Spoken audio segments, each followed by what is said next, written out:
مساء الخير مشاهدينا الكرام، ميلاد مجيد وسنة خير على الجميع. من أين نبدأ؟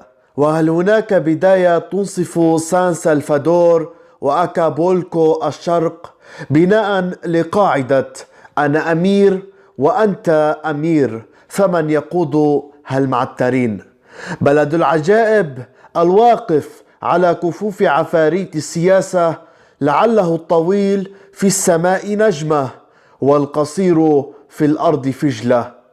هي الدولة القادرة على إقامة مهرجان بتكاليف تخطت $5 مليون، وهي القادرة على ملاحقة الفقراء ومحاكمتهم، ومحاكمة رجل سرق الخبز من أجل أولاده ليسارع القضاء بمحاكمته، لأن لا أحد فوق القانون إلا من شارك في دفنه.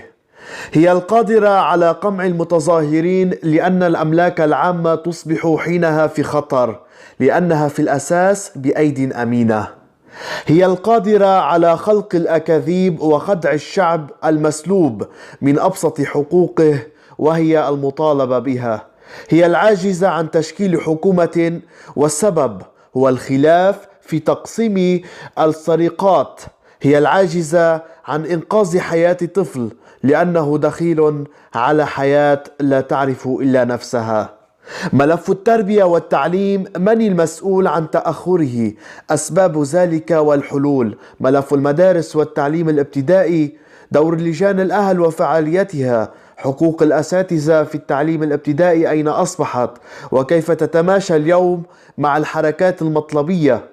كل هذه الملفات وغيرها نناقشها مع تلك القامة الفريدة التي نحتاج إليها في كل صف ومنطقة. إنه الأستاذ المحاضر المميز، هو الأب الذي يعود طلابه في منازلهم، هو صاحب مبدأ أن رسالة الأستاذ لا تحصر في دوام أو حصة، هو المناضل والمدافع الشرس عن حقوق أترابه، هو رمز التعايش الديني والاجتماعي، هو رافع راية المنيا في المحافل الدولية، هو وبكل تواضع مسؤول الإعلام في رابطة معلمي التعليم الأساسي، الأستاذ رياض الحولي، ضيف الحلقة الخامسة من برنامجكم بالعربي الفصيح الذي ينشر لكم عبر جريدة الرأي العام. مساء الخير أستاذنا الكريم. أهلا وسهلا فيكم. الله يخليك. أستاذ رياض، خلينا نبدأ بملف الحركات المطلبية اللي عم نشوفها من أواخر 2018. هيدي الحركات اللي منا انضوت تحت حزب 7، اللي منا انضوت تحت راية ناس الفقراء، اللي منا انطوت تحت الأحزاب العمالية، اللي منا انطوت تحت الروابط العمالية. شفنا موقف لافت لإلك عبر الفيسبوك بالنسبة للإعلام اللي غطى هذه الحركات، وفي بعض منه اعتبرته مأجور. يا ريت تحكي لنا شوي عن هذا الموضوع. طبيعي، نحن بكل يعني المعارك المطلبية والنقابية كنا نحن على الصعيد التربية موحدين تحت شعار هيئة التنسيق النقابية، اللي كانت حاملة مبدئيا كل مطالب أفراد الهيئة التعليمية. نعم. وكان عم ننجح سنة ورا سنة أمام تلكؤ الدولة بأنه تحققنا مطالبنا. طبيعي بلبنان في أزمات، وأزمات كتير كبيرة لا شك، والآخر شيء الأزمة الأساسية اللي هي أزمة تشكيل الحكومة. نعم. اللي فعلا خلقوا لنا كتير من التشاطر بكتل نيابية كانت أو استحدثوها على أنه مين بده الحصة. أنا برأيي هذه الحكومة العتيدة اللي بدها تيجي، إن لم تحط براسها تقدر تحرك العجلة الاقتصادية نحو الأمام، نحن رايحين على شفير الهاوية. لا المسألة بمنصب ولا بحصة كتلة ولا بحصة نائب أو كتل نيابية كبيرة. المسألة إنه نحن واصلين على شفير الهاوية بكل المستويات. نعم. إن كانت المستويات التربوية، إن كان المستويات الاقتصادية أو الكهرباء، المي، الزبالة، كله في أزمات. بيسوى أنه نسرع في تشكيل هذه الحكومة، لأنه المسألة مش عند أي طرف ولا عند أي طرف. كان أنا كنت عم بقول بتصريحي أنه الأضراب ضد مين ومع مين وكيف. إذا كنا نحن ما عنا حكومة ولا عنا هيئات دستورية ولا في انتظام للعمل الدستوري، ضد مين عم نضرب؟ أنا برأيي نضرب لما منكون في عنا حكومة حول تحقيق هذا الإنماء. بس ولكن أستاذ، يعني هني نزلوا كرمال يطالبوا بحكومة. يعني نحن شايفين أنه الشعب كل أموره معطلة مثل ما تفضلت. يعني كان يمكن هدف النزلة على الشارع يمكن كان أغلبه، أو بدنا نقول 90% هو هدف تشكيل حكومة. صحيح. يعني برأيك قبل ما نفوت على ملف تاني، برأيك هيدي التحركات هل ممكن انه تكون مثلا من وراها مثلا سياسية، او بتكون مثلا لتسجيل مواقف مثل ما بيقولوا؟ أنا قلت ببدء الحديث نحن يعني يراد بها خير، أنه نحن عم نعمل تحركات، بس ضد مين؟ مين عم نطالب؟ نحن مين عم نطالب لتشكيل الحكومة؟ رئيس المكلف. عم نطالب رئيس الدولة. نحن عم نطالب رئيس الدولة مع أنه هو عم يطالب بحصة إيله. نعم. مثل ما بقية الأطراف عم تطالب بحصة إيله. يعني عدم انتظام المؤسسات الدستورية ما بتخليك، ما في مطالبة، عم نطالب بالهوى يعني. نعم. أستاذ، هناك الكثير من الملفات بالنسبة للتعليم الابتدائي. نعم. عندنا مثلا كلها أكيد مطالب محقة.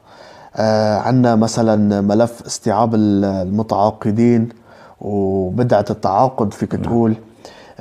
والشح في المباريات، تحديث المناهج التربوية، دفع مستحقات صناديق المدارس الرسمية قبل ما تبدأ السنة، ودفع الرواتب للأساتذة خاصة المتعاقدين. عندك القوانين المشحفة بحق التعليم الابتدائي، عندك رفض الدولة لبعض القوانين. يعني كل هذه المواضيع عم نمر عليها. بس بدي أسألك سؤال. أول شيء، أنتم كرابطة تعليم ابتدائي شو قدرتوا تحققوا من هالمطالب هيدي؟ طبيعي نحن بأول ما بلشنا نحن انتخبنا بنيسان. نعم. انتخبنا ونكبينا ببعد الانتخاب مباشرة على أنه نعمل ورقة مطلبية تربوية. نعم. عمل يعني ورقة عمل رابطة التعليم الأساسي في لبنان، ولأول مرة هذه الورقة. نعم. وعملنا مذكرات تعني الوزير وتعني كل الكتل النيابية التانية، لأنه نحن أكيد من بعد السلسلة نحن عنا كتير من المطالب. مثل منها هذه المطالب أنه نحن بالتعليم الأساسي عنا تشريعات كتيرة إذا بتشوف وفيها تناقض. يعني أستاذ معه إجازة بيفوت بياخد 4 درجات، وأستاذ بالمشروع 2-2-3 أو بالقانون 2-2-3 بيفوت بالدرجة 15. نحن ندخل عليهم هول طبيعي. في عنا ناس فايتين ب 3910، في عنا ناس مجازين قدامى، في عنا كثير من التشريعات اللي فعلا كل فئة من التعليم الأساسي له تشريع خاص منفصل عن التشريعات الباقية. نحن بالتعليم الأساسي ما عنا تشريع واحد على أساسه منفوت على التعليم الأساسي. لحديت هلأ فينا نقول أنه يعني اللي قدرتوا تحققوا كليته وعود. بالضبط، وعود. حققنا السلسلة. حققنا السلسلة طبيعي بجهد كل المعلمين وبجهد نضال هيئة التنسيق النقابية اللي مثلت كل المعلمين. طبقت مبدئيا نحن عنا طبقت حسب القانون 46 على 2017.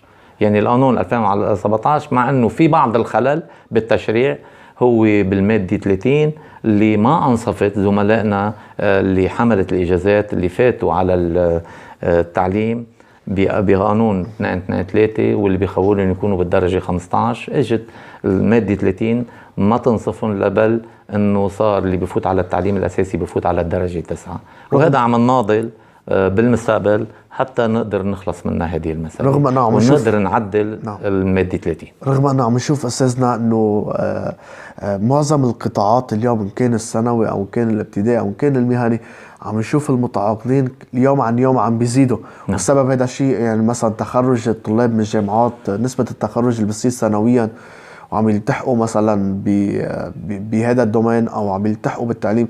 اكيد هذه خطأ بالسياسة التربوية اللي هي بلبنان من الاصل، بس عم نشوف انه شغلة المتعاقدين عم تطلع كتير يوم بعد يوم عم تزيد وسنة بعد سنة، وعم نشوف يمكن السلسلة ما شملت المتعاقدين. صحيح. يعني عم نشوف نحن يمكن مشكلة يمكن صار في حل بالسلسلة لجزء بسيط من نسبة الاساتذة. صحيح.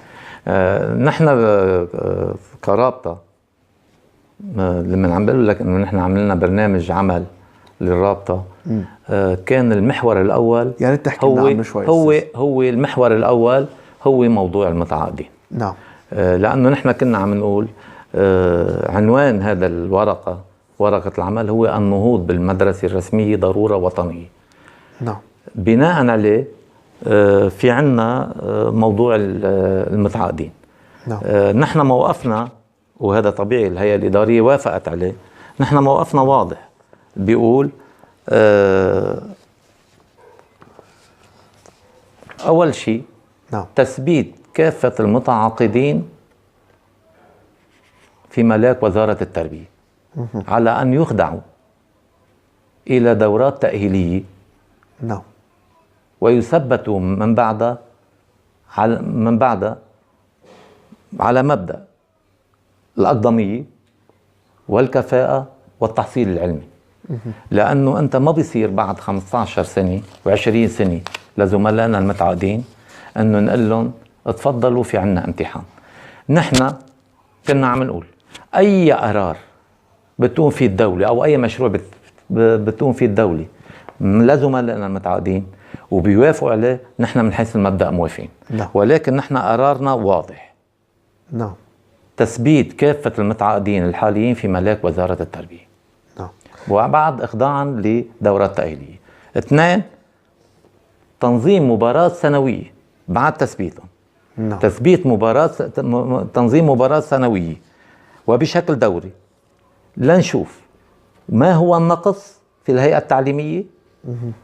بيتقدم امتحانات وبيتاخدوا وبيفتح دور المعلمين أو كلية التربية لإعداد المعلمين في ملاك وزارة التربية. نعم. هذا قرار نحن اخدينه وموافق عليه الهيئة الإدارية. نعم.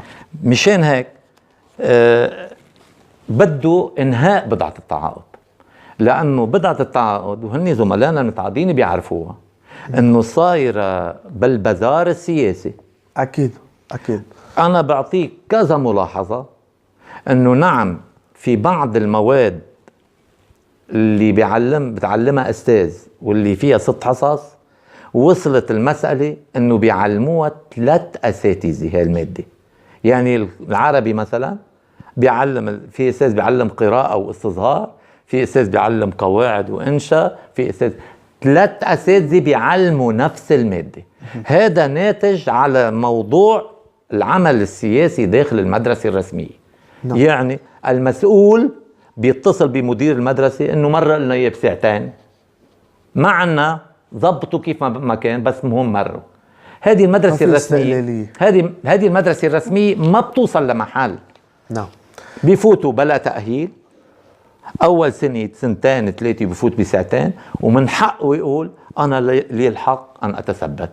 من حقه، لأنه ضربطوا بالمدرسة الرسمية، مع أنه نحن مع فتح دور المعلمين، ولا يدخل على ملاك وزارة التربية ولا يدخل على ملاك وزارة التربية إلا من دخل في كل دور المعلمين أو كلية التربية. أستاذ رياض، يعني برأيك يعني كليتنا بنعرف لبنان بلد مسيطر عليه السياسي بكل قطاعاته إلا القليل. هيدي النقاط اللي أقرتها الهيئة الإدارية هي كليتها محقة وما حدا بيقول غير هيك.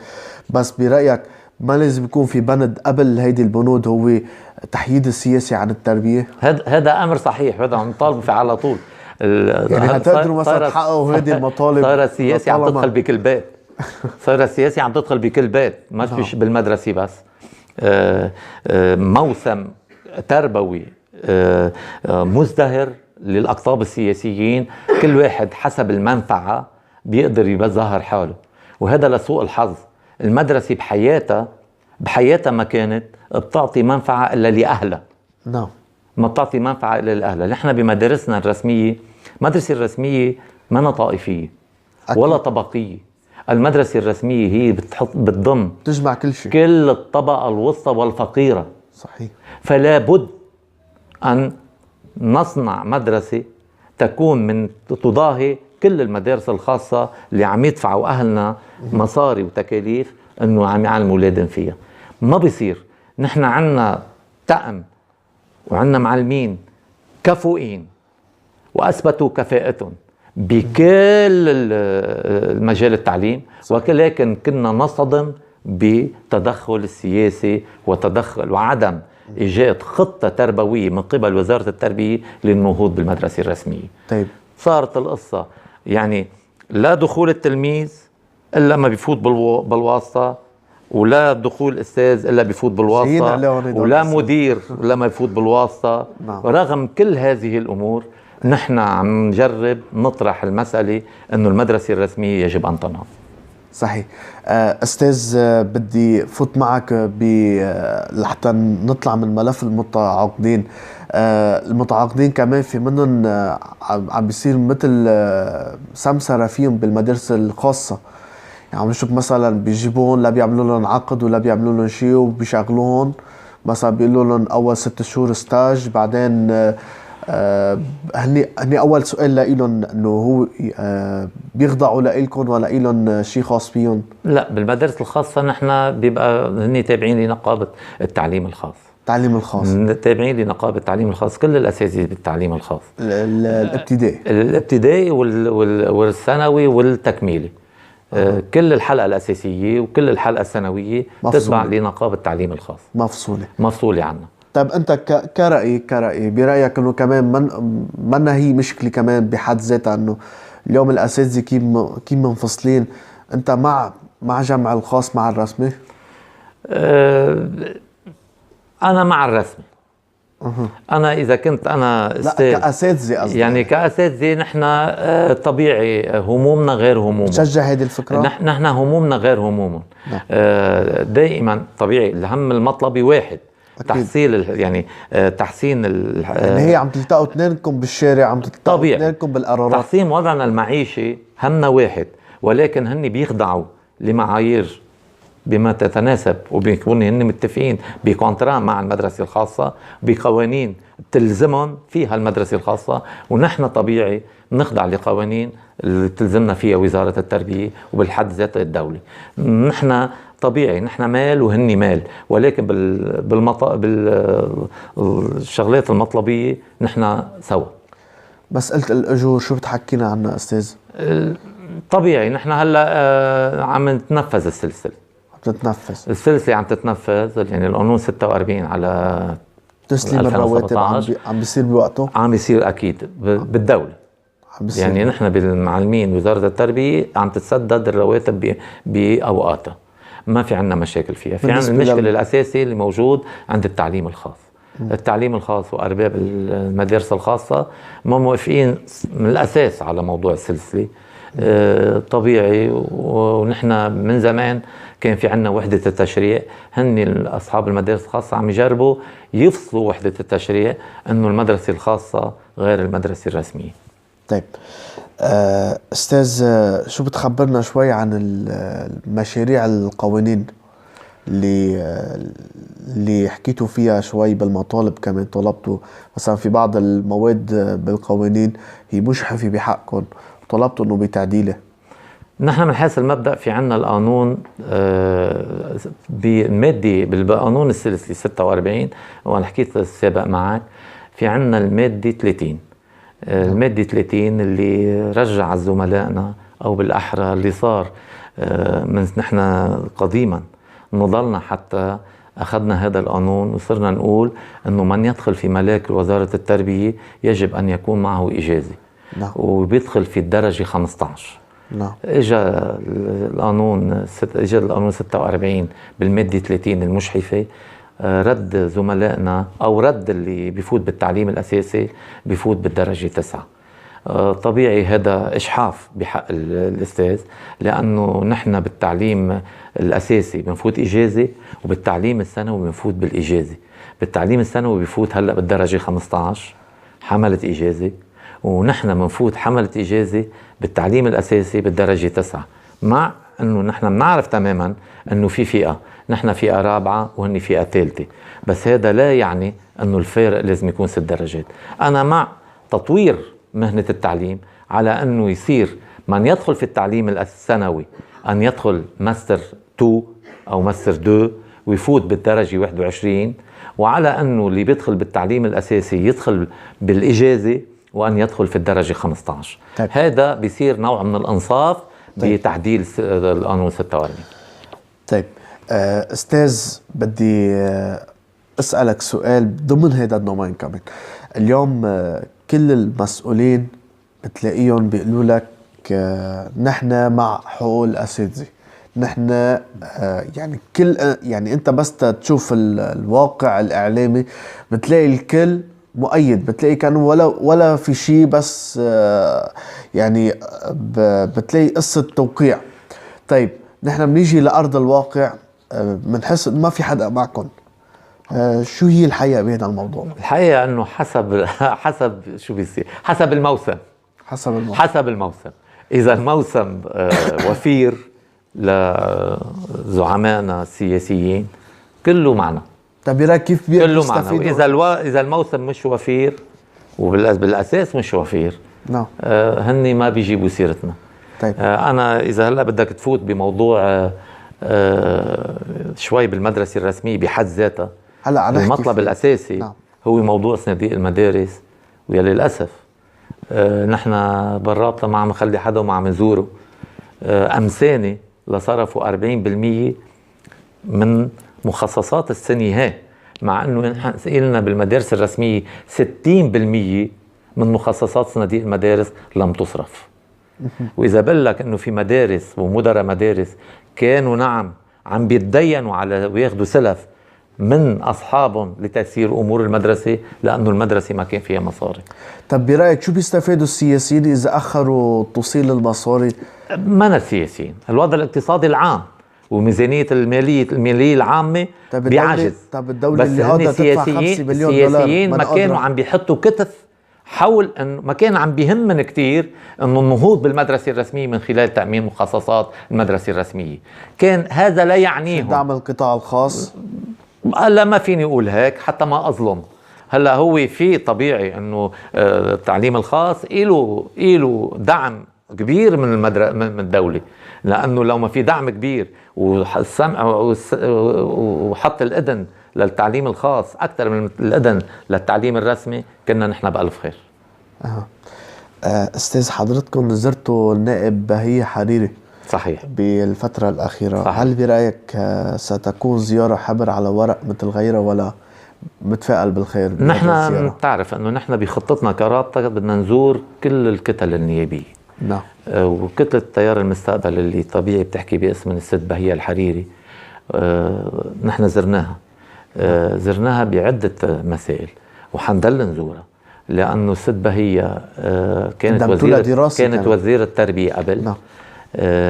كانت معلمة قبل، هي معلمة بالمدرسة الرسمية، وهي ملمة المام جيد بواقع المدرسة الرسمية، رئيسة اللجنة التربوية، وهي مسؤولة لجنة التربية النيابية. نعم. يعني عندها كذا صفة. أكيد. فالتعاطي معها طبيعي تعاطي إيجابي، ولازم يكون إيجابي. نحن بعمل الروابط نحن مش سلبيين مع أي كتلة، وما فينا نقول أنه والله هاي الكتلة معنا وهاي الكتلة ضدنا. نحن بموضوع السلسلة ما قلنا حدا ضدنا، كنا عم نقول هذا الدولة كلها ضدنا، ما كنا عم نسمي. ولكن الست بهية في تلاصق بيننا وبينها بموضوع المدرسة الرسمية، ومش هذه أول زيارة حتكون عدة زيارات لنطالبها وهي بنفس الهاجس بأنه هي تكون مع ورقة عمل الرابطة لتحسين وضع المدرسة الرسمية، وهي مش عم تقول لا، ولا بل وعدتنا أنه ما يخص المدرسة الرسمية والتعليم الأساسي ستكون الرابطة من ضمن اجتماعات لجنة التربية النيابية، والرابطة حتحضر اجتماعات لجنة التربية النيابية إذا في بعض المسائل تخص المدرسة الرسمية. وكانت كتير متجاوبة، ونحن هلأ لاحقا حنكفي برمتنا على كل الكتل النيابية، على كل رؤساء الكتل النيابية، حول أعطاء مذكرات منها يعني الموافقة على ورقة عملنا كرابطة هي النهوض بالمدرسة الرسمية ضرورة وطنية. نعم. أستاذ، ليش رفض اقتراح القانون اللي قدمتوه أو يمكن تعديل اللي هو بيصير إنه مثلا مساواة الإجازة الجامعية بالإجازة التعليمية؟ ليش رفض؟ لا، ما رفض. نحن ردوه مجلس النواب. في صار استرداد، ولكن ما رفض. طبيعي. هلا هو المسألة الأساسية هو في حيث المبدأ مجلس الوزراء وافق على مساواة الإجازة التعليمية بالإجازة الجامعية، ورفعوا إلى مجلس النواب. نعم. مرتين أو 3 مرات بمجلس النواب يسترد أو يوقف. ليش؟ أنا بحسب تقديرنا وحسب اطلاعاتنا نحن شفنا أحد أطراف أو أحد الكتل النيابية، وهيك يعني نقال بشكل واضح وصريح، بظل الأزمة المالية اللي عم بيمرق فيها البلد وبظل الاقتصاد السيء، كان عم بيقلنا إنه أي بند على مجلس النواب يكلف خزينة الدولة مصريات يوقف فيه العمل. هلأ طبيعي مشروع مساواة الإجازة التعليمية بالإجازة الجامعية بيكلف الدولة بعض المصريات. نحن ما حنوافق أبدا إلا مساواة الإجازة التعليمية بالإجازة الجامعية، لأنه بالتعليم الخاص في مساواة، إلا بالتعليم الرسمي ما في مساواة. طيب برايك أستاذ، الدولة اللي قادرة تعمل مهرجان كبير واللي كلفها أكثر من 5 مليون دولار مش قادرة تدعم التعليم، تدعم الشؤون الاجتماعية، تدعم الصحة، تدعم الشيخوخة؟ طبيعي. هذا هلا صرنا عم نحكي سياسي. بالسياسة حدث ولا حرج. انه مثلا يعني انه عزل اقبح من ذمة. بالضبط. نحن اذا هلا بالسياسة حدث قد ما بدك، وانا معك بقد ما بدك. طبيعي اذا بدنا نحكي على موضوع المهرجانات اللي صارت وعن الفساد اللي صاير، اكيد نحن مع الاحتفالات. يعني كل يوم بتحفنا الاعلام بفساد اكثر واكثر، واخره الفساد اللي صاير بالجمارك بالمرفأ امبارح بمبالغ جدا كبيرة. وهذا ما بس الفساد، بالفساد بكل إدارات الدولة، هذا حدث ولا حرج. إذا بدنا نحكي فيه بنكون عم نحكي سياسي، حتى ما نخلط السياسي بالتربية. نعم، خطتنا نحن وقف الفساد والمفسدين، وهيدي مسألة لاحقا حنرفع الصوت فيها، لأنه هذا بيعود سلبا ما بس على المدرسة الرسمية، على كل القطاعات المنتجة بهذا البلد. طيب أستاذ، الأستاذ مهما ما كان المجال اللي هو بيشتغل فيه، جامعي إن كان ابتدائي، إن كان ثانوي، إن كان خاص، إن كان رسمي، استخدم الشارع، استخدم الإضراب، برأيك إسا شو في وراء ممكن يستخدمه؟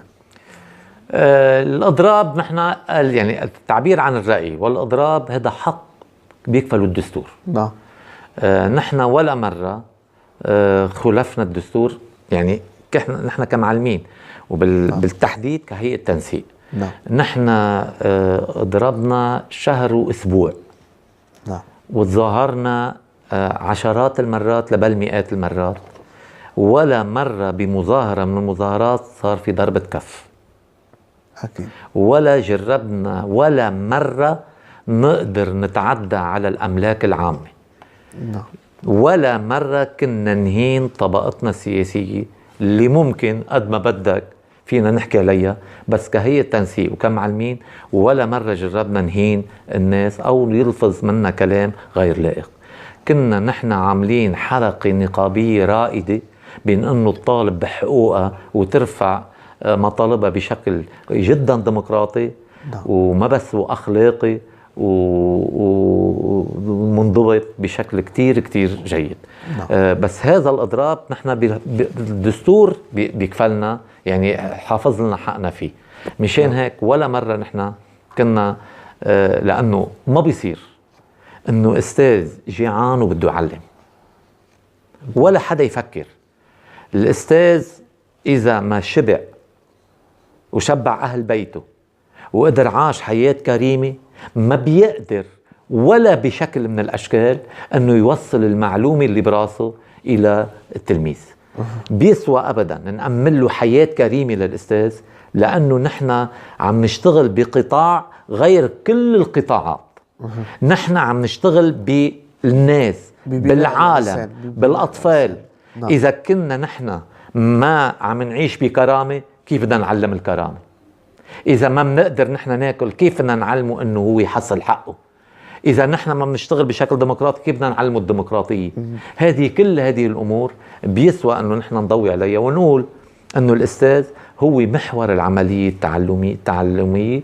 بيسوى أنه يعيش حياة كريمة ليوصل المعلومات اللي براسه للتلميذ. نعم. بس لنختم بموضوع النقابة، بموضوع الحقوق، بيلاقوا بنفس الوقت هلا بدنا نفوت بقصة الواجبات بقى.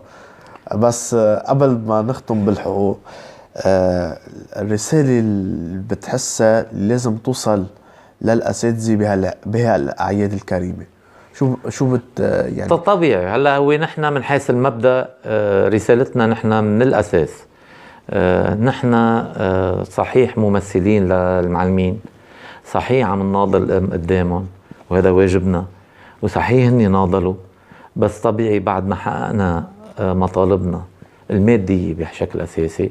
نعم. ووصلنا لسلسلة طريق نوعا ما بحياتنا وتعيشنا بشكل مقبول.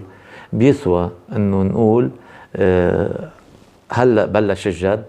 اصلا هني جديين، زملائنا جديين بأن ينقلوا ويكونوا جديين بالتعاطي بالمدرسة، ويقدروا يوصلوا معلومة لتلاميذنا اللي هني بشكل أساسي هني محور أو هني سبب وجودنا بالمدرسة الرسمية.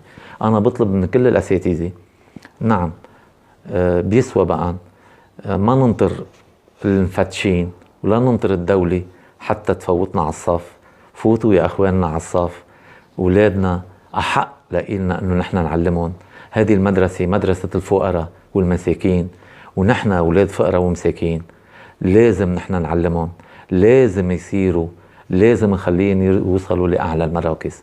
الهمة همتكم والله يعطيهن العافية، وإن شاء الله بتكون هذه السنة سنة خير لكل الطاقم المعلمين بالمدرسة الرسمية ولتلاميذنا، وإنه نحن نرتقي بالعمل التربوي إلى أعلى مراتب. نعم. أستاذ، الأستاذ مثل ما له حقوق له واجبات، عليه واجبات. صحيح.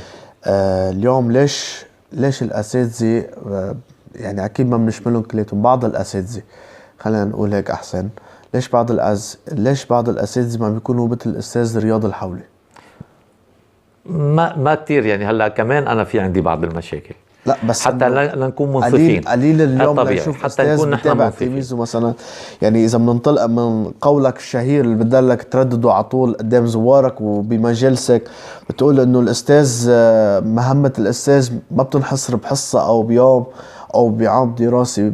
بتلاقي إنه طول ما التلميذ عم بيدرس هي رسالة بتحسها إنه ما بتخلص بمحل معين، بتخلص إنه وقت هذا التلميذ بيترفع على الصف الثاني أو بيحقق نجاح أو بيتجاوز العثرات اللي هو عم يواجهها بالتعليم. ليش الأساتذة ما بيكون في عندنا هذه القناعة اللي هي المضبوطة؟ يعني نحن هلا تحولت بالمادة لرسالة معنوية قبل أي شيء.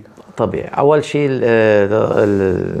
يعني مشان حتى ما نعمم، أكيد طبيعي في كثير من الأساتذة، في كثير من الأساتذة همنا الأساسي هو فعلا أنني يوصلوا المعلومة لتلاميذنا بشكل راقي، وهن نشيطين وعم بيشتغلوا.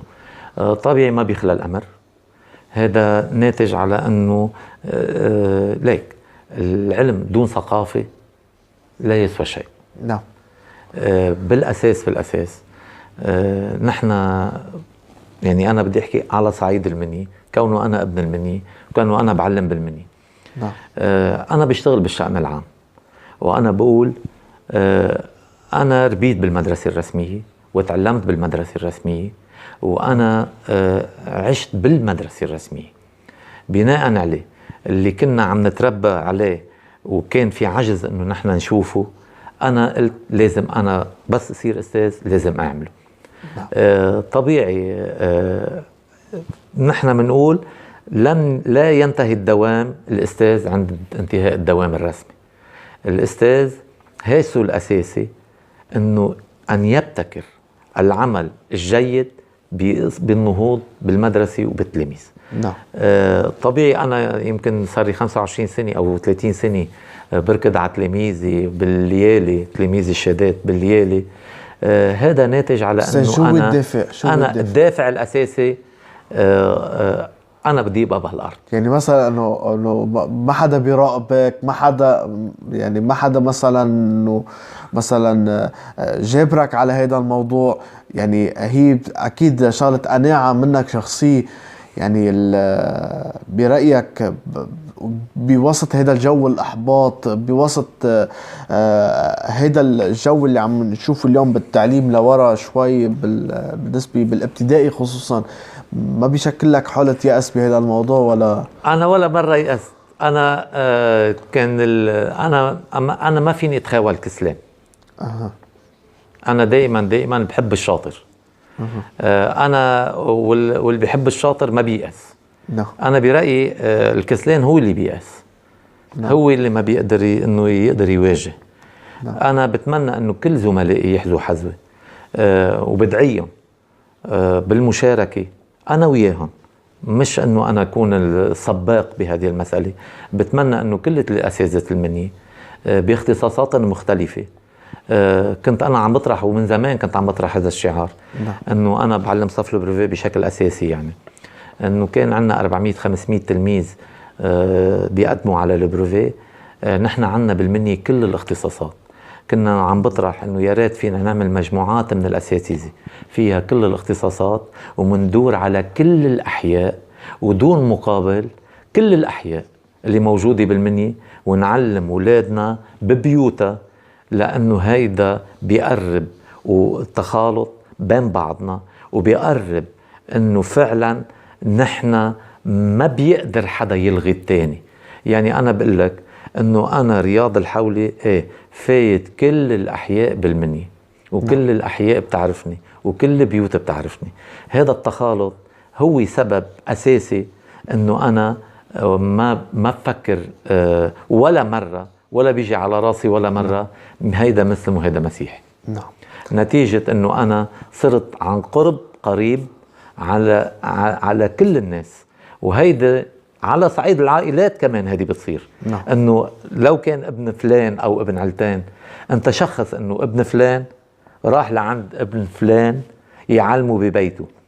يعني إنه والله ابن زرائع بيعلم ابن الخير، وابن الخير بيعلم ابن علم الدين، وابن علم الدين بيعلم ابن كنعان، وابن كنعان بيعلم ابن المصري وابن الحولي. هذا التخالط هو سبب أساسي لنعمل اندماج اجتماعي كتير متطور، إنه نحن نقبل بعضنا، ونعم نقدم خدماتنا لبعضنا بالعلم. وهيدا بده يؤدي لنتيجة، وما في أحلى منا إنه أنت تشوف تلميذك أعلى منك بالمستوى بالتعليم، وهذا عم شوفهم، وهذا شيء بيرفع الراس. نعم. أستاذ، بدي منك جواب سريع على هيدول الأسئلة، أو مختصر بالأحرى. المدارس أنت مع أم ضد التعليم الخصوصي بالسنترات؟ ليك أنا علمت خصوصي. نعم. بس إذا بتقلي أنا رأيي الخاص، أنا ضد. لا أقول لك ليش. تفضل. أول شيء ضد وين حتى ما نعرف الضد. يعني أنا مثلا ولا مرة علمت بالخاص التلاميذ اللي كنت علمهم بالمدرسة الرسمية أو بالمدرسة. تلاميذي اللي بالمدرسة كان ممنوع يجوا لعندي يتعلموا خاص، لأنه ما بيصير أنه أنا أكون عم علمه كل السنة وما عم بيفهم علي، وانه هلا باخر شهرين لانه في بدل مادي انه هلا صار بيفهم علي.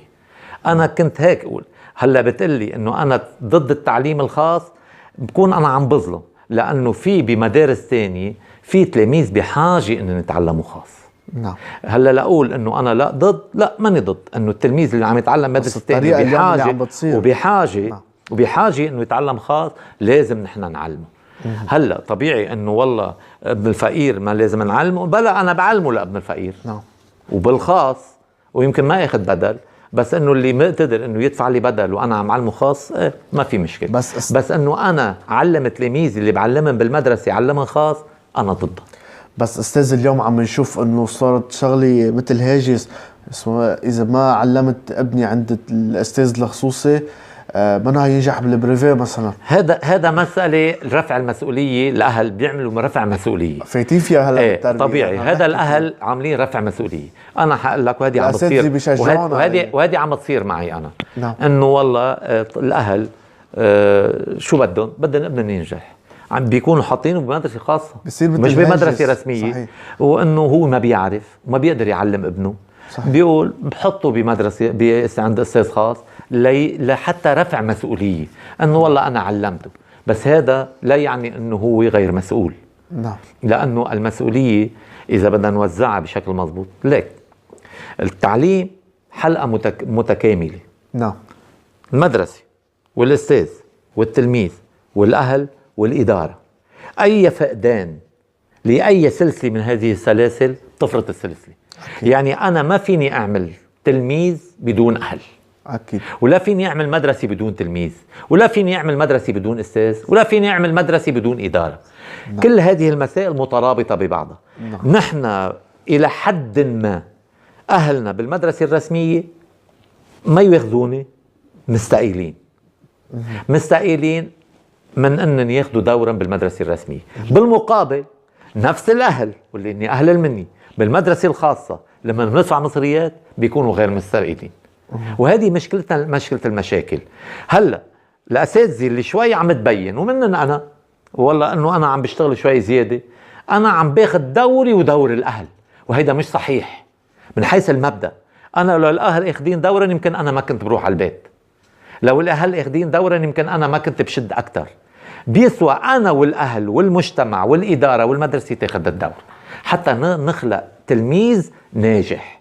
نعم. الأهل بيوصلوا لمحل وانت شايفين نحن بالمنية أنا عامل مقالة في تسرب مدرسي كتير كبير، وسببه حاط معه وقايل أنا وين سببه. نعم. سببه إلى حد ما بجزء منه الأهل. نعم. في جزء منه الأهل أنه نحن عنا 20% أمية بالمنية بقضاء المنية الضمنية. عنا مسألة مش هينها، نحن 20% تسرب المدرسة كتير كبير.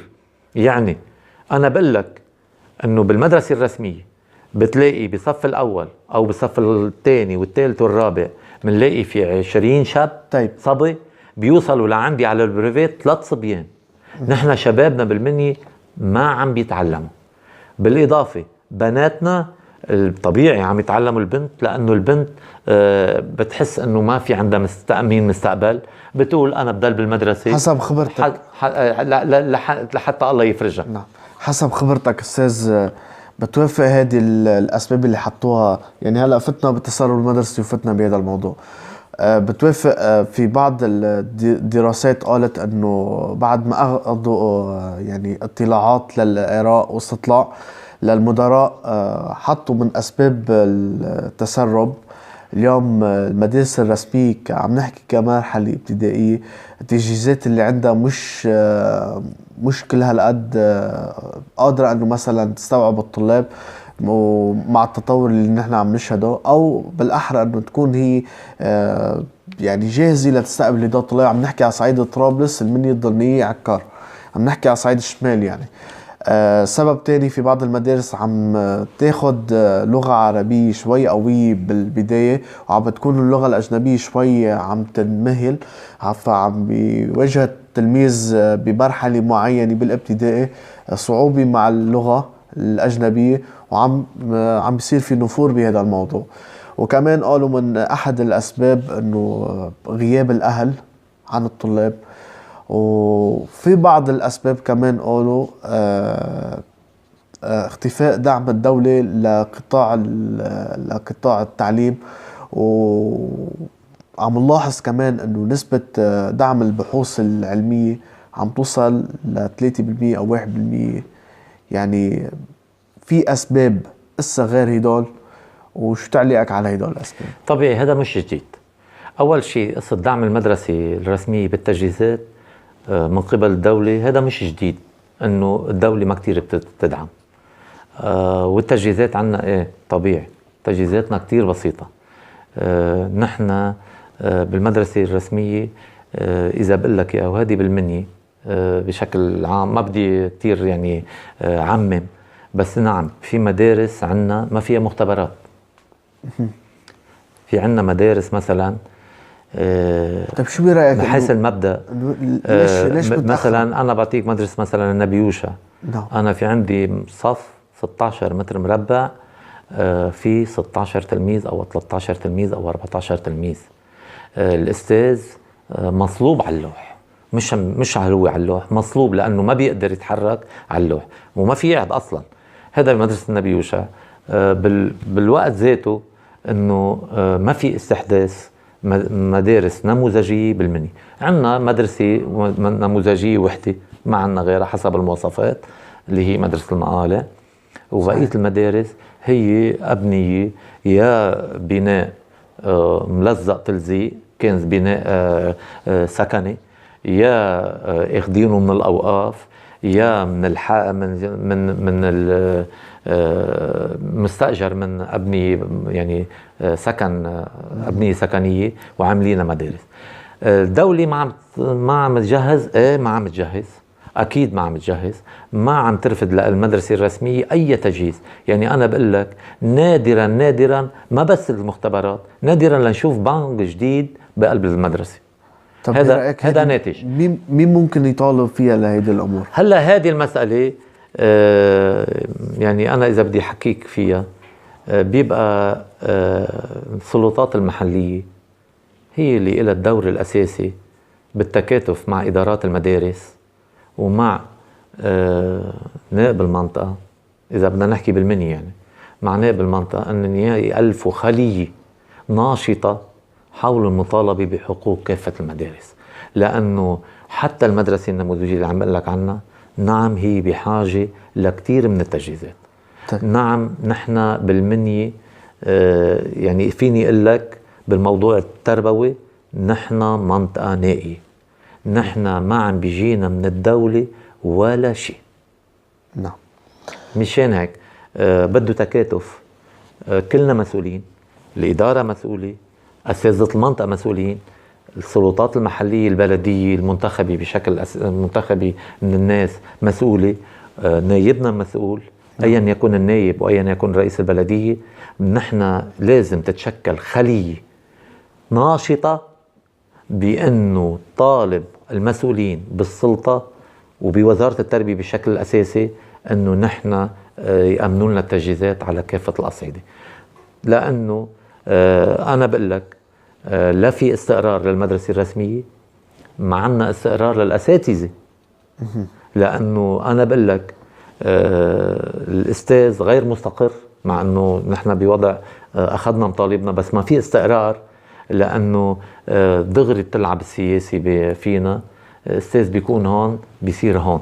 أنا بقول لك أنه الدولة فاتحة مثلا قرارات النقل، عبكرة أي سياسي بده معلم ينتقل من المدرسة وحياتك من نص السنة الدراسية بينقلوا على المدرسة الثانية، وبيصف كل البروجرام وكل البرنامج هذا الأستاذ اللي فيه وكل الساعات اللي الأستاذ أخذها. هذا على الصعيد الدولة، على صعيد الوزارة. طيب. مفتوح كل شيء. اثنين، نحن في معوقات كثير لانطلاق العام الدراسي، منها التأخر الميزانية المادية، منها المالية، ومنها النقل الاعتباطي. بس يدخل المسؤول بينقل أي أستاذ وقت اللي بده وساعة ما بده، بنص السنة وبآخر السنة وبعد السنة، وما فرقاني معه. هذا بينتج عدم استقرار للأستاذ بالمدرسة الرسمية. اثنين، انتم معكم خبر اخر مشكله التشعيب. نعم. ما في تشعيب. لو الصف بيصير في 50 ممنوع يتشعب. وهذه مسألة نحن شفنا وزير التربية كان الرد تبعه أو الرد مدير العام أنه نحن ما معنا ولا فرانك لزيادة ساعة لمتعاقد، وأنه المدارس يمنع عليها التشعيب، وإذا ضاقت الأمور يبعثوا على مدارس تانية. هلا من حيث المبدأ، وأنا هذا رأيي الخاص، لا رأي الرابطة ولا رأيي الدولة، ما فيها تجبرني أنا كولي أمر أنه حط ابني بمدرسة ما. أنا بحق لي أنه أنا بدي سجل ابني بهالمدرسة، وأن يجب أن يكون له المقعد اللائق. نعم. وعلى الدولة تأمين له المقعد اللائق. هذا هدفي أنا، مش أنه والله أنا صار عندي 50 ما بقي ساعة بعتوه على مدرسة تانية. لا، أنا بدي بهذه المدرسة. أنت ما فيك تفرض على أولياء الأمور أنه هن يحطوا أولادهم محل ما بدها الدولة، محل ما بدي أنا. وهذا خلل اللي عم بيصير. هلا بتقلي أنه طبيعي بالقرى أو بالمدن نلحق المدرسة الكفوءة. إيه، حق الأهل أن يلحقوا المدرسة الكفوءة. على الدولة أن تأمن مدارس جانبها كفوءة، مش انه والله تدعم هالمدرسة وهالمدرسة ما تدعمها. اللي عم بيصير، نعم عم بيصير دعم لبعض المدارس ولبعض المدراء، وفي بعض المدراء المغضوب عليهم وبعض المدارس المغضوب عليها ما في اهتمام فيها. وهذا أمر واقع، وهذا مش جديد. وهذا الكلام أنا قلته للمدير العام وأنا ما استحيت، وقلت يجب أن تعامل كافة المدارس بالسواسية، مش مدير نحن نرطل فيه ومدير فاشل. المدير الفاشل حاسبوه، والمدير الجيد كافئوه. هذه المدرسة الرسمية. بس انه والله تفرض على الاهل شيل ابنك من هون حطه هون، انا ما بدي حطه، بدي حطه هون. بدك تأمن لي مدرسة كفوءة، مدير كفوء، استاذ كفوء، وبناء كفوء. وهذه بناء جيد. هيك انا عم بطرح المسألة. من حقنا نقول نعم ما في استقرار بالمدرسة الرسمية، وهذا الاستقرار ناتج من البناء للهيئة التعليمية، للإدارات، لكل الأمور التانية. طيب. وسببه هذه السياسة اللي عم تنطلع علينا إما من السياسيين إما من سياسة وزارة التربية. طيب أستاذ، عم نشوف نحن المدارس الرسمية الابتدائية عم ترجع لورا كتير كل يوم بعد يوم، وخاصة خلينا نحكي على صعيد المنيا. هلا يعني إذا بدك تقيم تربويا بتلاقي أو مثل بيقولوا تجهيزيا لكل مدرسة، يعني كل مدرسة عليها ملاحظات ابتدائية إن كان بالمني. ما في عنا مدرسة كاملة متكاملة من كله، يعني من كل النواحي. أكيد دوما في شوائب بالموضوع. اليوم مثل ما تفضلت أنت لنقطة كتير مهمة، أنه بقى في الثقة ببعض المدارس عند الأهالي اللي هن موجودين بالمنيا. وفي بعض النواحي كمان عم نشوف انه في في في في تدخل سياسي. في عندك التجهيزات، في عندك يعني مثلا التدخل السياسي بالمدرسة الرسمية ككل. مش بالمني يعني. هذا التدخل السياسي موجود على صعيد كله. مزبوط. بس نحن عم نحكي هلا كصعيد منطقة يعني. عندك كمان التجهيزات مثل ما حكينا أستاذ، عندك التفكير الأهالي، عندك بنفس الوقت كمان سلوك الطالب اللي هو يعني ما بدنا نحط كل الحق على الأستاذ أو على المدير أو على الأهالي. كمان هو الطالب عم ينتشئ تنشئة يعني غير مجهزة لأنه يندمج بهذه المدارس. ونحن عم نشوف أنه السبب الأساسي أو المرحلة الأخطر للتسرب المدرسي المرحلة الابتدائية. يعني عم يروحوا على العمالة أو عم بيصير عم بيحطوا بعقلهم مثلا صبي بده يستقرش والبنت بدها تتزوج، عم يفهمون مفاهيم يعني نحن طلعنا منها من سنين وهلا غيرنا صار على القمر. طيب بدي منك شغلتين أستاذ، لوين نحن واصلين بهذا المرحلة إذا بدنا نضلنا هيك، وشو ممكن نحل يعني هلا بأمر واقعي؟ يعني شو برأيك الحل المناسب بظل غياب الدولة وبظل جهل الأهالي وبظل الوضع اللي عم نشوفه بالمدارس كإدارات وكتدخل سياسي؟ هلا انت جاوبت عن هالمسألة بظل غياب الدولة. نعم. و تلكؤ، أو ما فينا نقول جهل لأنه يمكن يفهمونا غلط، عدم الاهتمام الأهالي. نعم. هاي شغلتين أنا قلت لك أنه هذه الحلقة مكسورة كتير خطيرة. إذا كان ما في اهتمام من الدولة وإذا في عدم اهتمام من الأهالي، هذه المسألة صارت مكسورة. الأستاذ ما في يعمل تلميذ، ولا قلت لك أنه هذه المسألة بدها تكون مترابطة. طبيعي لحتى ننطلق بتحسين واقع التعليم الابتدائي، مع أنه الحلقة الأولى هي من أهم الحلقات في التعليم، هي أخطر مرحلة. وهيدي المسألة بالزمان لما كان نحن هي التنسيق رحنا لعند دولة الرئيس نبيه بري، عم نطالب انه بتحسين او بالسلسلة. كان يقول انه لازم الاستاذ بالمرحلة الاساسية الابتدائية، يعني بالحلقة الاولى، يقبض اكبر معاش. ليه؟ لانه على اساسه يبنى الولد. صحيح. يعني هذا كيف ما بتربيه بيطلع. مشان هيك طبيعي إذا بدنا نبلش نوصف المسألة أنه ليش عم بيصير الخلل بالحلقة الأولى، في عدة أمور. أول شيء الحلقة الأولى وخصوصي بالروضات اللي عم بيعلمون أيام بيعلمون معا جاردينير، وفي بعض الأمرار في معلمات ما معا جاردينير.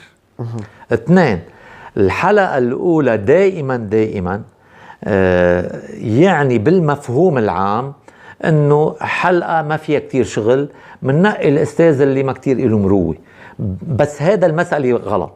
أنا برأيي الأستاذ الكفؤ لازم يعلم الحلقة الأولى لحتى نعطي تلميذ ناجح. بالإضافة على الدولة دور أساسي إعداد هذا الأستاذ وبشكل مستمر، مش بدورة ودورتين أو يوم يومين خلال السنة بالدراسة. ما في مجال لك لحتى نقدر ننهي هذه المسألة. أول شيء توقيف بدء التعاقد. اثنين، فتح دور المعلمين وعمل اختصاصات بدور المعلمين أو بكلية التربية لكل حلقة من الحلقات. لأنه ما بيصير نحن، وشغلة أساسية مهمة كمان، تغيير المنهج. لأنه نحن من سنة 97 والمنهج بعد ما تغير. نحن صرنا بال2019، يعني مبدئيا 22 سنة. المناهج يجب إعادة إحياء، ويجب إعادة في مناهج بدها تغيير مع العصر. طبيعي تناسب العصر. لأنه اللي عم بيصير هلا إنه مناهجنا عم ترجع للتلقين. صحيح. وإذا عم رجعت للتلقين ما بقت تأدي وظيفتها. مشان هيك الخلل بالحلقة الأساسية له عدة مسائل: عدم اهتمام الدولة، عدم إجراء دورات مستمرة. يعني أنا بقول لك أنه إذا عملنا دورة شهر بالصيفية مقبوضة، يعني زيادة مقبوضة. نعم. لأنه بالزمان كانوا اللي يعمل دورة يطلع له درجة لحتى تحفز الأستاذ يروح على الدورة، مش إنه والله يروح على الدورة ويقول لك أنا معاشي هذا هو، والدورة ليش بدي أروح أتعذب أنا بالصيفية. بس لما بتقول له إنه يابا إذا رحت على الدورة وعلى كل يوم عمل إيلك، ما نحن عم نروح على الامتحانات مش 50,000. إذا بيروح على الدورة لفترة شهر وكل نهار إله 50,000، إيه بتصير دورة منتجة. يعني عم نقول نحن بدنا دورة إلى أجر لحتى نحفزه. وهذه المسألة مش إنه والله بس لمرة واحدة، لعدة مرات، لأنه التعليم بتطور مستمر. الحلقة الأولى هي الأساس. عشان هيك عم نقول الحل ما في حل إذا ما صار هذا الترابط الأساسي بين الدولة والأهل والأستاذ والمدرسة. ما فينا ننتج تلميذ مثالي ويؤدي نجاحه. مشان هيك في تلكؤ من الأهل، إيه في تلكؤ من الدولة كتير. في بعض الأساتذة طبيعي، وهذا أمر طبيعي، نحن بشر، أنه بالحلقة الأساسية ما بيحس بجديتها، ممكن، بس ما هو الأساس. اثنين، في بعض الأساتذة ما عم يخضعوا لدورات مستمرة لأنهم يعلموا الحلقة الأولى. مشان هيك عم يصير هذا التردي وعم يصير هذا التسرب. طيب أستاذ، بدنا نفوت معك بملف لجان الأهل. نعم. المدارس الابتدائية، لجنة الأهل يمكن إلى دور فعال بحل المشكلة، هي صلة الوصل بين الأهالي والمدرسة. يعني هن بيتمثلوا بهاللجنة.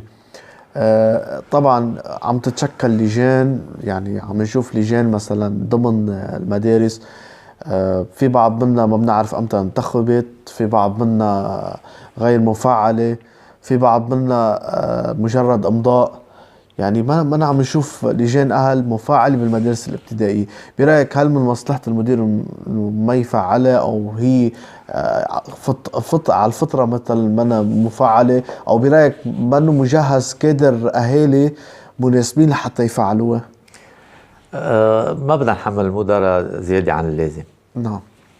طبيعي. انا يعني المثل بيقول الباب اللي بيجيك منه ريح سده واستريح. نعم. بس هذا المدير ما حدا فاتح حسابه. اكيد. طبيعي انه المدير هي قانون لحتى ياخذ على عاتقه انه والله انا بدي اعمل لجنة اهل عكيفة. هذا نتيجة خلل عدم الرقابة من قبل الدولة على المدير، بانه هو يختار لجنة اهل كفوءة تقدر تواكب عملية التعليم لأولاد المدرسة بشكل لائق. هيدا لأنه في تلكؤ من الدولة وعدم المراقبة. لك يا أخوان، نحن بالتفتيش هلا إذا بلك في فتشين عندنا 40 مدرسة بكل لبنان. نحن بيجينا نفتش بالسنة مرة، وبيجي بس على السجل المالي بس ليشوف موضوع السجل المالي. ما في رقابة، مفقودة الرقابة. أخذوا دور التفتيش لهلا هسه ما لحقوهم. هيدي من ناحية. فهمت كيف؟ هيلا بتقلي هلا انه ولا مسيبه. في بعض الامور اذا كان المدير منه راكب براسه بيسيب بيعمل اماره على كيفه، واذا استاذ مدير مقبول بيعمل مدرسه مقبوله. طيب ومن ناحيه نحن بالمني نعم. طبيعي انه نحن في عنا مدراء، يعني نحن بالمني عم نعطي نتائج، بالمني عم نقاتل باللحم الحي. في عنا مدراء ماشي حالهم كلهم تمام خير ان شاء الله، بس هذا لا يعني انه ما لازم يخضعوا للرقابه. لازم بما انه هن لازم يخضعوا للرقابه، كمان لازم الاستاذ يخضع للرقابه. المساله بلجان الاهل، لجنه الاهل اصلا صاير برستيج، وهو بوست عم ينعطى دون فعاليه. يعني انا مثلا بلجنه الاهل بعده مدارس، مش مدرستي بس، منشوفن بس عند الامضاء. ولا مرة اجوا قالوا في مسألة ما تستدعي النقاش مع الأساتذة ومع المدير، تفضلوا حتى نقدر نبحثها. ولا مرة بحياتي، أنا صار لي 40 سنة بالتعليم، اجت لجنة الأهل على الإدارة، وأنا برأيي المدير ما بيمانع، بالعكس المدير بيرحب، لأنه إذا كان في مشكل تربوي بالمدرسة نابع عن عدم بتصرف الأستاذ مع التلميذ أو التلميذ مع الأستاذ، هذا المدير من حيث المبدأ من صلاحياته انه يتدخل فيها. بس انه كمان لجان الاهل ما عم تاخذ دورة صحيح، هي عم تبطل نفسها. يعني في بعض لجان الاهل مفعلة وعم تركض وبتناقر، وفي بعض لجان الاهل ابطلت حالها وبس تشتغل على تليفون تعمضي لنا لانه نحن بدنا. برايك لانها تطوعيه او ما لا فيها؟ هي تنتخب، هي انتخاب. لا انه قصدي مثلا انه هي انه لا تبغى الربح، انه فيك تقول انه ما في من وراها مثلا لجنة الاهل يهتموا فيها، لجنة نظام او مركز او منصب او جهه مسيطر عليها شويه تقاليد. لجان الاهل لما بتخضع لنظام داخلي يسمح لها موضوع انه بتبدي رأيها بالعملية التربوية داخل المدرسة وبشكل منتظم، وأن تصير اجتماعات دورية بشكل دوري مع الإدارة مع القيمين على المدرسة، ونحط النقاط على الحروف. نعم نحن بدنا تدخل لجان الأهل بالمدرسة، لأنه بالأخير نحن عم نعلم أولادهم. وهذا الدور لازم لجان الأهل متحدين يطالبوا فيه الوزارة بشكل مباشر على أنه يتحدد بالنظام الداخلي موضوع مش التدخل بكيفية، يعني بكيفية إعطاء الدرس أو بكيفية عمل الأستاذ. لا ممكن نحن ضمن نتدخل صلاحيات. ضمن صلاحيات ما. يعني مثلا هيك نحن بمدرسنا بيجيك ايام تلميذ عنيف، ايام بيجيك تلميذ مانو راكب براسه التعليم، بتعود للسلوك طبيعي. يعني المسألة بالسلوك بموضوع تطوير العملية التربوية. طيب يعني موضوع بيجينا ايام استاذ بيغلط مع التلميذ، نعم. بيسوى بالاتفاق الاهل مع الاداره ان يلفتوا انتباه الاداره الى هذا العمل. واعداد اثنين، المطالبه باعداد الاستاذ والمساهمه مع السلطات المحليه كلجان اهل مع السلطات المحليه للمطالبه بتحسين واقع التربيه والمدرسه الرسميه. في سؤال كتير مهم برأيك يا أستاذ، كيف ممكن نعد كادر ليستلم لجنة الأهل ويكون فعال ونقدر نجهزه نفسيا وتدريبيا ويعني تيكون هو قد المسؤولية؟ يعني أكيد هلأ أي كادر بده يجي هو يمكن بده يجي لأول مرة أو يمكن ما عنده اطلاع على أهمية لجنة الأهل.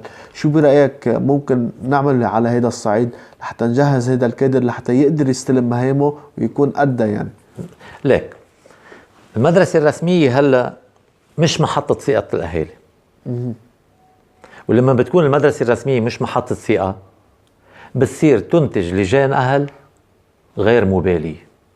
نعم. لأنه ما كتير شادين إيدهم بالمدرسة الرسمية. طبيعي عندما نرتقي بالمدرسة الرسمية أو الدولة بتهتم بالمدرسة الرسمية بشكل لائق وبيرتفع مستواها، تنتج حكما لجان أهل تواكب هذا المستوى. مشاهدينا الكرام، وصلنا معكم لنهاية حلقتنا لهيدا الأسبوع.